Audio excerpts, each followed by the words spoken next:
শিল্পী সমিতি নির্বাচন তো মানে এটা হইছে আপনার উৎসবমুখর নির্বাচন। উনিও হাসি মুখে বলে রাসেল মিয়া আমি তোমাকেই ভোটটা দিব।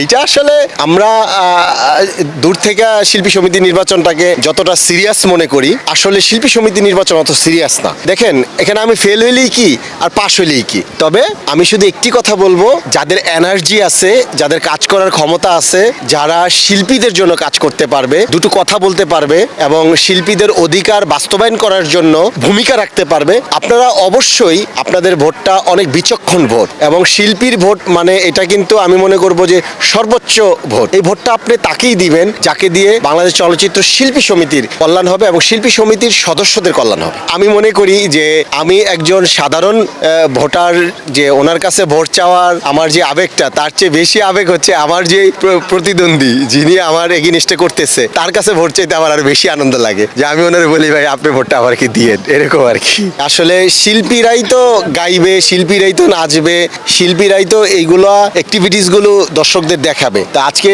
একদম সরাসরি তো দেখলাম যে আমাদের অপোজিট যে প্যানেল ওনারা ঢোল দিয়ে খুব নাচ গান করলো, এটা আমাদের ভীষণ ভালো লেগেছে। আমি চাই বা আমরা চাই এই আনন্দটুকু থাকুক, এটা আসলে দেখতেও ভালো লাগে এবং নাচের যে রিমঝিম শব্দ এগুলো শুনতেও ভালো লাগে। ধরেন আমার এই অপোজিটে তো একজন প্রার্থী অবশ্যই থাকবে এবং এটা উনি না হয়ে অন্য যে কেউই তো হবে, একজন তো হবেই, কারণ আমি একা তো নির্বাচন করতে পারবো না, অবশ্যই আমার প্রতিপক্ষ দল থাকবে। সেইটা মানে খুব আনন্দের সাথে ওনাদের সাথে হাত মিলাচ্ছি, কথা বলছি, ভালো লাগাটা শেয়ার করছি, এটা খুবই ভালো লাগে।